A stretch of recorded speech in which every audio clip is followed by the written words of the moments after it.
दोस्तों, आज हम एक्सप्लेन करेंगे फ्रेडी वर्सेस जेसन को। इस मूवी को एक्सप्लेन करने से पहले मैं आपको इस मूवी के बारे में कुछ रोचक तथ्य बता देता हूँ और मैं आपको इस मूवी के बारे में कुछ इंटरेस्टिंग फैक्ट भी बताऊंगा, जिसके कारण ये मूवी और भी ज्यादा इंटरेस्टिंग हो जाएगी। ये मूवी रिलीज की गई थी सन 2003 में और इस मूवी को बनाने में लमसम 20 साल का समय लग गया था, जिसका रीजन था एक अच्छी स्क्रिप्ट। फिल्म मेकर इस फिल्म को लेकर बिल्कुल भी रिस्क नहीं लेना चाहते थे, इसी वजह से इस मूवी को बनाने में 20 साल लग गए। ये फिल्म इन दोनों ही कैरेक्टर की आखिरी फिल्म है, इसीलिए फिल्म मेकर दोनों ही कैरेक्टर के साथ न्याय करना चाहते थे और ये फिल्म ऐसा करने में कामयाब भी रही। हम इस मूवी को कुछ इस तरह से एक्सप्लेन करेंगे जैसे कि इस मूवी के इससे पहले कोई पार्ट नहीं आए, जिससे आपको ये मूवी समझने में कोई कॉम्प्लिकेशन ना हो। इस कहानी की शुरुआत में हम देखते हैं फ्रेडी को, जो बताता है कि बच्चों से उसको ताकत मिलती थी और बताता है कि किस तरह से वो बच्चों को मारा करता था। उसके आतंक के चर्चे दूर दूर तक थे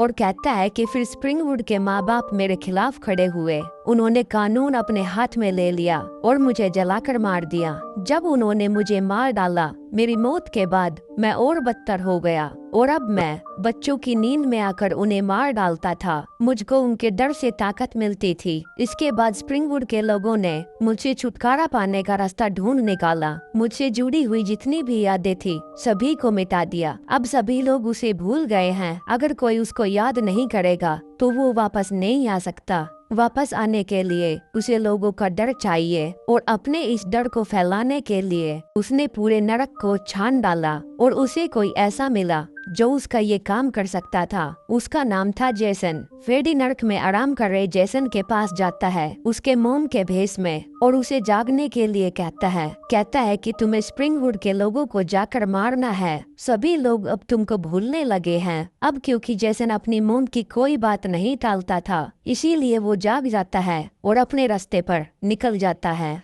दूसरी तरफ हम लोरी को देखते हैं, जो कि एल्म स्ट्रीट में अपने पिता के साथ रहती है। उसके पिता किसी जरूरी काम से बाहर गए हुए थे, इसीलिए उसकी फ्रेंड किया और गिब मौज मस्ती करने के लिए उसके घर आई हुई थी। ये दोनों बिना बताए दो लड़कों को यहाँ बुला लेती है, जो कि इन दोनों के दोस्त हैं। इन दोनों में से एक लड़के को उन्होंने इसलिए बुलाया था कि वो लोरी के साथ घुल मिल सके, क्योंकि लोरी को अकेला रहना ही पसंद था और वो किसी अपने बचपन के दोस्त विल से प्यार करती थी, जिसका कोई अता पता नहीं है। उसे लगता था कि वो धरती से गायब हो गया है। इधर हम देखते हैं एक लड़का फ्रिज से बियर लेने के लिए जाता है और वो देखता है कि घर का मेन डोर खुला हुआ है। दूसरी तरफ हम उस लड़के को देखते हैं जो लोरी के साथ अपनी छोटी नूनू से खेल रहा है। इन दोनों का खेल जल्द ही पूरा हो जाता है, क्योंकि इस लड़के की बंदूक में इतनी गोलियां नहीं थी कि वो लगातार फायर कर सके। इसकी फायरिंग खत्म होने के बाद लोरी बाथरूम में शावर लेने के लिए चली जाती है और तभी यहाँ पर जेसन आ जाता है। वो उसके शरीर में इतने छेद करता है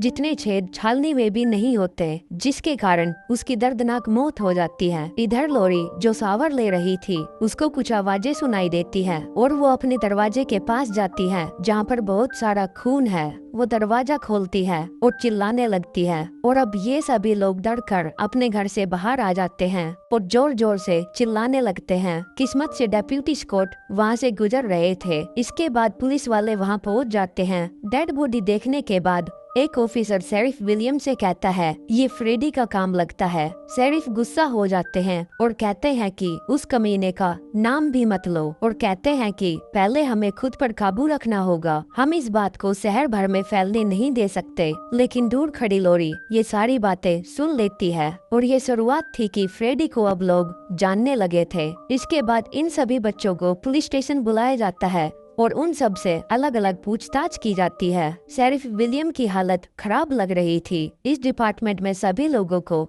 फ्रेडी के बारे में मालूम था, पर वो सभी चुप थे ताकि ये बात फैल ना जाए। लेकिन डेप्यूटी स्कॉट की नई पोस्टिंग थी, इसीलिए उनको स्प्रिंगवुड के इतिहास के बारे में कुछ नहीं पता था। इधर लोरी पुलिस वालों के बर्ताव से परेशान हो चुकी थी। वो टेबल पर अपना हेड डाउन कर लेती है और वो नाम सोचने की कोशिश करती है जो पुलिस वाले ले रहे थे। उसको वो नाम याद आ जाता है जो कि था फ्रेडी और उसकी आंख लग जाती है। सपने में उसको बिना आंख वाली बच्ची दिखाई देती है। वो कहती है उसका नाम फ्रेडी है और उसे बच्चे बहुत पसंद है, खासकर नन्ही लड़कियाँ। फ्रेडी वापस आ गया है और तभी उसके सामने फ्रेडी प्रकट हो जाता है। वो डर जाती है और उसकी आंख खुल जाती है। ये देखकर उसको बहुत शांति मिलती है कि वो सिर्फ एक सपना था, लेकिन उसको यह नहीं पता था कि उसके सपने अभी और भी बदतर होने वाले हैं। दूसरी तरफ हम ब्लेक को देखते हैं जो कि ड्रिंक करता करता सो जाता है। फिर फ्रेडी भी उसके सपने में पहुंच जाता है और उस पर हमला करता है, लेकिन इस वक्त तक वो इतना ताकतवर नहीं हुआ था कि वो किसी को नुकसान पहुंचा सके। वो इंतजार करता है, उसे पता है कि इंतजार का फल मीठा होता है, क्योंकि उधर जेसन उसके नाम की दहशत फैला रहा था। ब्लेक डरकर उठ जाता है और देखता है कि उसके पिता उसके बगल में बैठे हुए हैं, लेकिन वो बिल्कुल शांत है और चुपचाप बैठे हैं। ब्लेक जैसे ही उनको छूता है, उसके पिता का सर उसकी गोद में आकर गिरता है। अभी ब्लेक इस मामले को समझने की कोशिश कर ही रहा था कि यहाँ पर जेसन आ जाता है और उसे भी मार डालता है। इधर हम देखते हैं वेस्टर्न हिल्स साइकाइट्रिस्ट हॉस्पिटल। यहाँ विल टीवी पर चल रही एक न्यूज को देखता है जिसमें लोरी के घर पर हुए कत्ल की न्यूज चल रही थी। विल वही लड़का है जो स्प्रिंगवुड से गायब हो गया था, जिसको लोरी अपने सच्चे दिल से प्यार करती है। ये खबर सुनकर वो विचलित हो जाता है, क्योंकि उसने लोरी के डैड को उसकी माँ का कत्ल करते हुए देख लिया था। उसको लगता था कि कहीं उसके पिता ने लोरी को तो नहीं मार दिया, और ये बात वो अपने दोस्त मार्क को बताता है। इसके बाद ये लोग सोने चले जाते हैं। मार्क विल को परेशान देखकर उसकी हेल्प करने की कोशिश करता है। वो वार्डन के ऑफिस के बाहर जाकर उल-जलूल हरकतें करने लगता है। वार्डन को लगता है कि इसे दौरे पड़ रहे हैं, जिसके बाद वो उसकी अच्छे से धुलाई करके उसके कमरे में छोड़ आते हैं। विल उससे कहता है कि तुमने ऐसा क्यों किया। वो विल को चाबियां दिखाता है जो कि उसने वार्डन के पास से चुराई है। अब ये इस पागल खाने से निकल जाते हैं। दूसरी तरफ हम लोरी को देखते हैं जो ना सोने की कोशिश कर रही थी, क्योंकि जब भी वो सोती है उसके सपने में फ्रेडी आता है।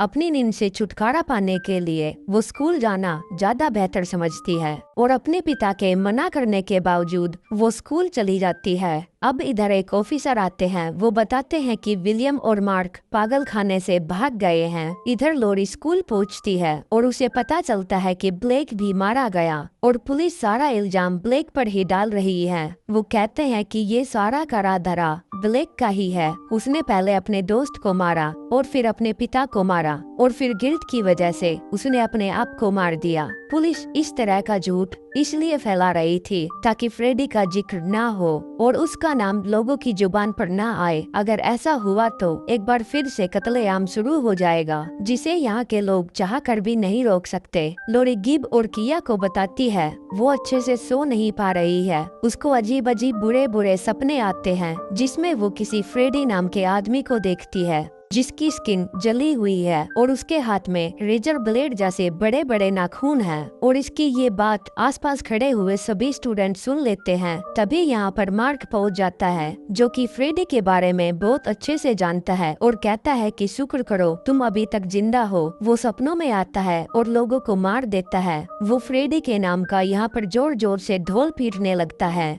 जिससे यहाँ के लोग बहुत ज्यादा डर जाते हैं। और फ्रेडी यही चाहता था कि लोग उसके नाम से डरे, क्योंकि अगर लोग डरेंगे तो उसको ताकत मिलेगी। तभी यहाँ पर विल आता है और वो मार्क को फ्रेडी का नाम का ढोल बजाने से रोक देता है। विल को देखकर लोरी बहुत ज्यादा खुश हो जाती है और खुशी के मारे वहीं बेहोश हो जाती है। तभी यहाँ पर प्रिंसिपल पहुँच जाते हैं, जिसकी वजह से मार्क और विल को वहाँ से भागना पड़ता है। इधर लोरी को हॉस्पिटल में एडमिट करा दिया जाता है, जहाँ पर उसके साथ गिब्स और किया दोनों हैं। किया वहाँ पर रखी हुई एक मैगजीन को पढ़ रही थी। तभी उसको एक पोस्ट में फ्रेडी नजर आता है जो उसकी नाक काट देता है, लेकिन अभी ऐसा संभव नहीं है क्योंकि फ्रेडी की ताकत आने में अभी कुछ कसर बाकी थी, क्योंकि वो जो भी कुछ सपने में कर रहा था वो रियलिटी में नहीं हो रहा था। और ऐसा सिर्फ इसलिए हुआ था क्योंकि किया की वहाँ पर आँख लग गई थी। इधर हम देखते हैं विल और मार्क भागकर एक लाइब्रेरी में पहुंच गए हैं। मार्क स्प्रिंगवुड का पुराना डेटा चेक करते हुए बताता है कि फ्रेडी के बारे में यहाँ पर कोई रिकॉर्ड नहीं है। ना उसकी गिरफ्तारी, ना उसकी डेथ रिपोर्ट, ना ही उसका बर्थ सर्टिफिकेट। कहता है कि रिकॉर्ड्स के पूरे सेक्शन गायब हैं। मार्क कहता है 18 जनवरी उसी दिन मेरे भाई ने आत्महत्या की थी, वो खबर यहाँ पर क्यों नहीं है? विल कहता है मुझे नहीं पता। मार्क कहता है उन्होंने हमें कभी फ्रेडी के बारे में नहीं बताया। कहता है कि उन्होंने उसे इसी तरह से हराने का फैसला किया। उन्होंने उन सभी बच्चों को बंद कर दिया जो उसके संपर्क में थे। विल को उसकी बातों पर विश्वास नहीं है। मार्क कहता है कि अगर ऐसा नहीं है तो फिर हमें हमारे किसी भी दोस्त को फोन क्यों नहीं करने दिया गया? हमें वेस्टर्न हिल्स में इसीलिए रखा गया ताकि हम ये बात ना फैला सकें। दरअसल ये सारा वाक्य इस तरह से है, विल और मार्क को वेस्टर्न हिल्स में इसलिए रखा गया क्योंकि वो फ्रेडी के संपर्क में आए थे। उनके साथ साथ यहाँ पर ऐसे बहुत सारे बच्चे थे जिन्हें इसलिए अलग रखा जा रहा था ताकि वो फ्रेडी के बारे में बात ना करें। अब आप ये सोच रहे होंगे कि ये लोग फ्रेडी को जानते थे और उससे डरते भी थे, पर फिर भी फ्रेडी ने इनको क्यों नहीं मारा? दरअसल इसका कारण यह था कि यहाँ पर इनको एक हिप्नोसिल नाम की एक ड्रग दी जाती थी जिससे इनको सपने नहीं आते थे। अगर इनको सपने नहीं आएंगे तो फ्रेडी इन तक नहीं पहुँच सकता था और वो किसी को नुकसान भी नहीं पहुँचा सकता था। अब ये लोग एक वैन में होते हैं। विल कहता है अगर तुम्हारी सारी बातें सच हैं तो फ्रेडी ने लोरी को क्यों नहीं मारा? मार्क कहता है शायद वो अभी तक उतना ताकतवर नहीं हुआ है कि वो लोगों को नुकसान पहुंचा सके। मार्क कहता है मेरे भाई ने कहा था कि हमारे डर से ही उसको ताकत मिलती है। विल कहता है आज तुमने स्कूल में उसके नाम का डिंडोरा पीटकर काफी डर फैला दिया है। अब विल को लगता है कि फ्रेडी लोरी को मारने की कोशिश करेगा तो वो उसको बचाने के लिए जाता है। हम देखते हैं लोरी को जो कि जगह रहने के लिए मक्के के खेतों में पार्टी कर रही थी। ये सभी लोग जेसन के डर से अनजान थे, इसीलिए इन्होंने पार्टी करने के लिए ये जगह चुनी। अब विल भी यहाँ लोरी के पास पहुँच जाता है। लोरी उससे पूछती है कि तुम कहाँ चले गए थे विल? और इससे पहले कि वो लोरी को सारी बातें बताता, किया वहाँ आ जाती है और उसे डांस करने के लिए ले जाती है। गिब इस लाउड म्यूजिक से थोड़ा परेशान थी तो वो थोड़ी सी दूर चली जाती है। वहाँ उसे उसका मरा हुआ दोस्त ट्रे दिखता है जो कि कहानी की शुरुआत में अपनी छोटी नूनू से लोरी के साथ खेल रहा था। गिब ट्रे का पीछा करते हुए एक बर्बाद फैक्ट्री में पहुँच जाती है बिना किसी डर के और उसे यहाँ पर ट्रे की बजाय मिलता है फ्रेडी और उसको देखकर उसके फट के हाथ में आ जाती है। उसको यहाँ पर फ्रेडी दिखा, इसका मतलब है कि वो खेतों में सो रही थी। इधर खेतों में एक लड़का गिब्स को बेहोश पाकर उसके बड़े बिल में अपनी छोटी चुईयां घुसाने की कोशिश करता है। गिब फ्रेडी से बचने की बहुत कोशिश करती है लेकिन वो बच नहीं सकती जब तक कि कोई उसको जगा ना दे। फ्रेडी उसको मारने ही वाला था कि तभी जेसन खेतों में पहुंच जाता है और वो उस छोटी चुईयां वाले लड़के को मार देता है जिसकी वजह से गिब भी मर जाती है। अगर वो मर गई थी तो उसके सपने भी मर गए थे जिसकी वजह से फ्रेडी उसको नहीं मार पाता और उसे अपना प्लान नष्ट होते दिखाई दे रहा था क्योंकि जेसन उसके किल्स चुरा रहा था और उसको रोकने के लिए फ्रेडी कुछ नहीं कर सकता था। उधर खेतों में हम दो लड़कों को देखते हैं जो कि पी रहे थे गांजा गांजा। तभी जेसन भी वहाँ पहुँच जाता है और वो उनसे एक कस मांगता है लेकिन वो उसको देने से मना कर देते हैं। तभी वो एक लड़के की मुंडी घुमाकर मार देता है। दूसरा लड़का अपनी जान बचाने के लिए उसको आग लगा देता है और अब वो लड़का वहाँ से भागने लगता है। जेसन उसका पीछा करता है और उसको मार देता है। जब पार्टी कर रहे बच्चे उसको देखते हैं तो डर जाते हैं और वहाँ से भागने लगते हैं। जेसन वहाँ पर मौजूद बहुत सारे बच्चों को मार देता है। विल वहाँ से अपने कुछ दोस्तों को लेकर भाग जाता है। वो उनको उनके घर ड्रॉप करते हुए लोरी के घर पहुँचता है और उसको घर में जाने से मना करता है। कहता है कि उसको पागल खाने में इसलिए रखा गया था क्योंकि उसने लोरी के डैड को उसकी मॉम को मारते हुए देख लिया था। लोरी कहती है कि उसकी मॉम का कार एक्सीडेंट हुआ था। वो कहता है कि तुम्हारे डैड ने तुमसे झूठ कहा है। लेकिन तभी उसके डैड यहाँ पर आ जाते हैं और उसको जबरदस्ती अपने साथ ले जाने लगते हैं।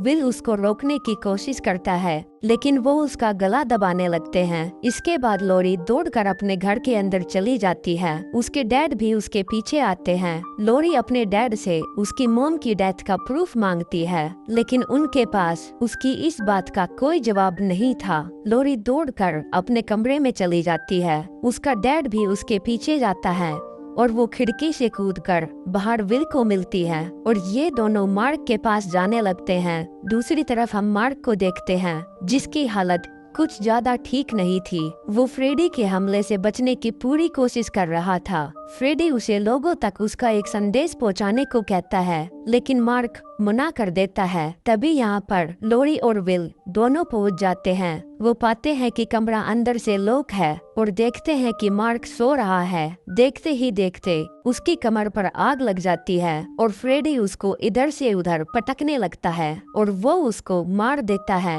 और उसकी कमर पर लिख देता है फ्रेडी वापस आ गया है। उसने ऐसा इसीलिए किया ताकि उसके नाम का डर फैले और वो और भी ज्यादा ताकतवर हो जाए। इधर हम शेरिफ को देखते हैं जो खेत में हो रही पार्टी के कत्लेआम से परेशान है। उसको लगता है कि ये सारा काम फ्रेडी का है लेकिन उन सारी मौतों का जिम्मेदार केवल जेसन था। तभी यहाँ पर डेप्यूटी स्कॉट आते हैं और वो बताते हैं कि उसने पता लगा लिया है इन सारे कत्लों के पीछे किसका हाथ है और वो कहता है कि मुझे लगता है कोई पुराने जेसन की कॉपी कर रहा है जो कैंप क्रिस्टल लेक का किलर था। शेरिफ गुस्से में आ जाते हैं और कहते हैं कि तुम अपने काम से काम रखो, अपना मुंह बंद रखो। अब डेप्यूटी स्कॉट एक फैसला करते हैं कि वो खुद इस मामले की जांच पड़ताल करेंगे। दूसरी तरफ हम बिल, लोरी और उसके दोस्तों को देखते हैं जो पता लगाने की कोशिश कर रहे थे कि पार्टी में जिसने कत्लेआम मचाया वो कौन था। तभी यहाँ पर डेप्यूटी स्कॉट आ जाते हैं और बताते हैं कि उसका नाम जेसन है। स्कॉट बताते हैं कि जेसन कैंप क्रिस्टल लेक में डूबकर मर गया था 1957 में जब वो सिर्फ 11 साल का था। कहते हैं काउंसलर ने उस समय उस बात पर ज्यादा ध्यान नहीं दिया था। फिर उन्होंने उसकी माँ को मार देने की गलती की और बताता है कि जेसन बार बार अपनी कब्र से लौटता रहा उस कैंप में आने वाले शख्स को सजा देने के लिए और बताता है कि शायद कोई उसकी नकल कर रहा है। बच्चे कहते हैं कि हमने उसका काम देखा है, जिस तरह से वो कत्ल करता है उस तरह से कोई उसकी नकल नहीं कर सकता और कहते हैं कि वो असली जेसन ही है। और अब ये यहाँ पर फ्रेडी का सारा खेल समझ जाते हैं। विल कहता है फ्रेडी ही जेसन को वापस लाया है क्योंकि उसके पास हमें मारने की ताकत नहीं थी। उसने जेसन का इस्तेमाल किया। वो जानता था कि लोग सोचेंगे कि ये काम फ्रेडी का है। फ्रेडी ने जेसन का काम कर दिया है तो वो उसको रोक नहीं पा रहा है। ये सभी आपस में बहस करने लगते हैं कि हमें पहले आग से मरे फ्रेडी के पीछे जाना चाहिए या फिर पानी में डूब के मरे जेसन के पीछे। और इसी बहस के बीच लोरी गहरी नींद में सो जाती है जहाँ पर उसे अपने डैड मिलते हैं।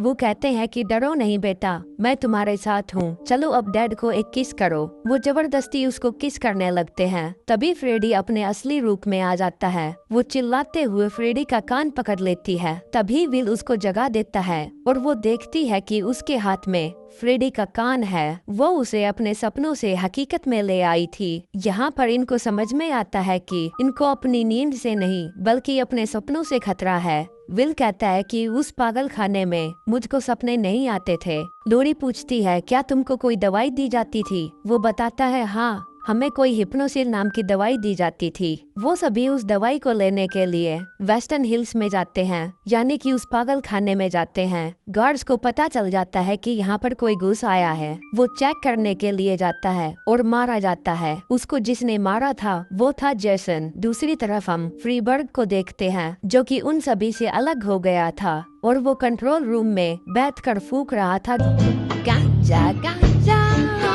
तभी वहाँ पर फ्रेडी आता है एक अजीब से कीड़े के भेष में। वो अपने साथ हुक्का पार्टी भी लाया है। वो एक कस लगाता है और उस धुएं को उसके मुंह पर छोड़ देता है। फ्रीबर्ग को उसका माल बहुत कड़क लगा और वो उसका पीछा करने लगता है। तभी फ्रेडी उसके अंदर घुस जाता है ताकि उसके ऊपर काबू पा सके। वो सारे हिप्नोसिल की गोलियों को नाली में बहाने लगता है। डेप्यूटी स्कॉट और चार्ली उसको रोकने की बहुत कोशिश करते हैं लेकिन वो एक भी गोली को उनके लिए नहीं छोड़ छोड़ता। तभी यहाँ पर जेसन आ जाता है। वो डेप्यूटी स्कॉट पर हमला कर देता है। चार्ली वहाँ से भागने में कामयाब हो जाता है, लेकिन डेप्यूटी स्कॉट उसके हमले से नहीं बच पाते और मारे जाते हैं। ये सभी वहाँ से भागने लगते हैं, लेकिन फ्रीबर्ग वहीं पर पत्थर बनकर खड़ा रहता है। हम देखते हैं कि उसके हाथ में 2 बेहोश करने वाले इंजेक्शन हैं, और अब जैसे ही जेसन उसके पास आता है, वो दोनों इंजेक्शन उसकी गर्दन में लगा देता है। लेकिन बेहोश होने से पहले जेसन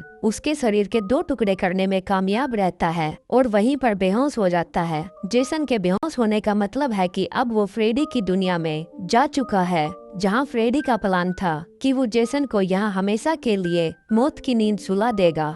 लेकिन उसको जेसन की ताकत का कोई अंदाजा नहीं था। इन दोनों के बीच में फाइट होने लगती है। जेसन फ्रेडी के दोनों हाथ काट देता है। अब ये दुनिया फ्रेडी की थी, तो फ्रेडी के हाथ फिर से वापस आ जाते हैं। फ्रेडी जेसन को इतना मारता है जितना लोहार लोहे को नहीं पीटता होगा। फ्रेडी जेसन से पूछता है, तुम मरते क्यों नहीं? जेसन फ्रेडी को ऐसे उठाकर फेंकता है जैसे रोनाल्डो फुटबॉल को किक करते हैं, जिसके कारण वहाँ पर लगी पाइपलाइन लीक हो जाती है और पानी बहने लगता है। यहाँ पर फ्रेडी को जेसन की कमजोरी पता चलती है। जेसन पानी से डरता था क्योंकि उसकी मौत पानी में डूबकर हो गई थी, और फ्रेडी उसके डर का पूरा फायदा उठाता है। दूसरी तरफ ये लोग जेसन को लेकर कैंप क्रिस्टल लेक जा रहे थे और उसको लगातार बेहोशी के इंजेक्शन भी दे रहे थे, ताकि वो फ्रेडी को बिना मारे वापस न आए, और जब वो होश में आएगा तो वो खुद को कैंप क्रिस्टल लेक में पाएगा और इन सब का पीछा छोड़ देगा। इधर जेसन के फ्रेडी से जीतने के कोई आसार नजर नहीं आ रहे थे।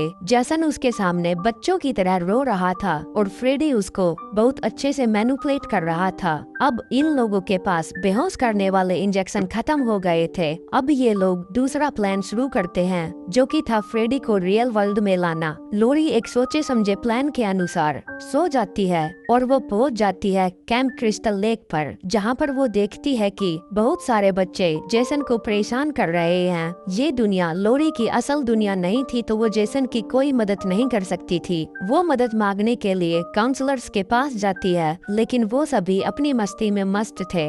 वो बच्चे मिलकर जेसन को पानी में धकेल देते हैं। लोरी जेसन को बचाने की कोशिश करती है, तभी यहाँ पर फ्रेडी आ जाता है और वो जेसन को डुबाने लगता है। इस समय फ्रेडी जिस जेसन को डुबाने की कोशिश कर रहा है वो असली जेसन है। इसका मतलब है कि जेसन असली दुनिया में भी डूब रहा है। डूबने की वजह से जेसन अचानक जाग जाता है। उसके अचानक जाग जाने के कारण वैन क्रैश हो जाती है और जेसन उससे बाहर गिर जाता है। अब फ्रेडी के हाथ से जेसन निकल चुका है। उसको वहाँ पर लोरी दिखाई देती है और वो लोरी के पीछे पड़ जाता है। लोरी चिल्लाकर कहती है कि मैंने जेसन को पकड़ लिया है, अब मुझे उठा दो। वो लोरी को उठाने की बहुत कोशिश करते हैं, लेकिन लोरी नहीं उठती। अब ये लोग कैंप क्रिस्टल लेक पहुंच चुके हैं और लोरी को उठाकर एक कैबिन के अंदर जाते हैं। ये लोग देखते हैं कि जेसन भी यहाँ पर पहुंच चुका है।